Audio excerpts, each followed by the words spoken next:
একটা সময় সেঞ্চুরিকে নিজের অভ্যাস বানিয়ে ফেলেছিলেন মমিনুল হক, তবে সেই ধারায় ছেদ পড়েছে অনেক আগেই। অনেকটা দিন ধরেই সেঞ্চুরি নেই টেস্টে বাংলাদেশের সর্বোচ্চ সেঞ্চুরিয়ানের ব্যাটে।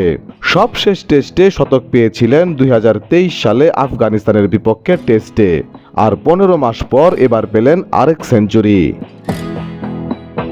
রবিচন্দ্র অশ্বিনের বলে সুইপ শট খেলে টেস্ট ক্যারিয়ারে নিজের 13তম সেঞ্চুরি তুলে নিয়েছেন সাবেক এই টেস্ট অধিনায়ক।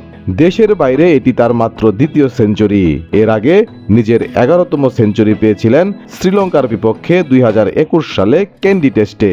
সে হিসেবে দেশের বাইরে প্রায় 3 বছরের সেঞ্চুরি খরা কাটিয়েছেন তিনি। সকাল থেকে বাংলাদেশের দৃষ্টিকটু আর অধৈর্য ব্যাটিংই হতে পারে চতুর্থ দিনের খেলার শিরোনাম। মুশফিকুর রহিম আউট হয়েছেন বল ছেড়ে খেলতে গিয়ে। লিটন দাস এবং সাকিব আল হাসান দুজনেই ফিরেছেন অহেতুক আগ্রাসী ক্রিকেট খেলতে গিয়ে।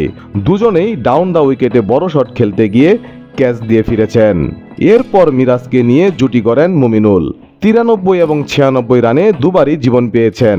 একবার ক্যাচ নিতে পারেননি ঋষভ পান্থ, আরেকবার স্লিপে হাতের মুঠো থেকে ক্যাচ ফেলে দেন রোহিত শর্মা।